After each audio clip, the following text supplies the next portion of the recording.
ಚಂದ್ರಶೇಖರ ಸ್ವಾಮೀಜಿ ಅವರ ಭಾವನೆ ಹೇಳಿದ್ದಾರೆ. ರಾಜಣ್ಣ ಅವರಿಗೆ ಸಿದ್ದರಾಮಯ್ಯ ಬೇಕು ಅಂತಂದ್ರೆ ಹೇಳಿ, ಆದರೆ ಸ್ವಾಮೀಜಿಯವರಿಗೂ ಕೂಡ ಅವರ ಅಭಿಪ್ರಾಯವನ್ನು ಹೇಳುವಂಥ ಅವಕಾಶ ಇದೆ ಅಥವಾ ಅಭಿಪ್ರಾಯ ಹೇಳುವಂಥ ಸ್ವಾತಂತ್ರ್ಯ ಇದೆ ಅಂತ ಅಶ್ವಥ್ ನಾರಾಯಣ ಈ ಎಲ್ಲ ಬೆಳವಣಿಗೆಗೆ ಸಂಬಂಧಿಸಿದಂತೆ ಪ್ರತಿಕ್ರಿಯಿಸಿದರು.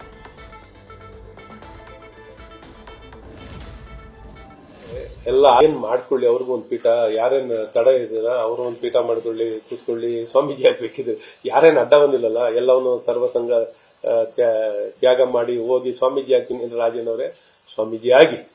ಯಾಕೆಂದ್ರೆ ಎಲ್ಲ ಆಸೆ ಆಮಿಷಗಳಿಂದ ದೂರ ಹೋಗ್ಬೇಕಿದ್ರೆ ಸ್ವಾಮೀಜಿ ಆಗ್ಲಿಕ್ಕೆ ನಿಮ್ಗೆ ಯಾರು ತಡೆದಿಲ್ಲ.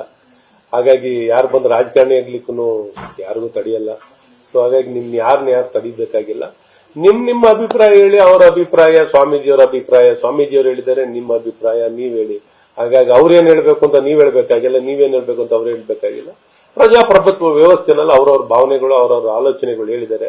ನೀವು ಅದನ್ನೂ ಸಹಿಸ್ಕೊಳ್ಳೋ ಕಾಲ ಅಂದ್ರೆ ಪ್ರಜಾಪ್ರಭುತ್ವದಲ್ಲಿ ಇನ್ನೇನು ರಾಜಕೀಯ ಮಾಡ್ತೀರಾ? ಅವ್ರು ಹೇಳಿದ್ದಾರೆ, ಹೇಳಿ ಬಿಡಿ, ನೀವ್ ಹೇಳಿ. ಇಲ್ಲ ನಮಗೆ ಸಿದ್ದರಾಮಯ್ಯನವರೇ ಬೇಕು, ಸಿದ್ದರಾಮಯ್ಯನವ್ರನ್ನೇ ಮುಂದೆ ಹೊರ್ಸ್ತೀವಿ, ಏನೇ ಬರ್ಲಿ ಅಂತ ಹೇಳಿ ಮುಂದಕ್ಕೆ ಹೋಗಿ.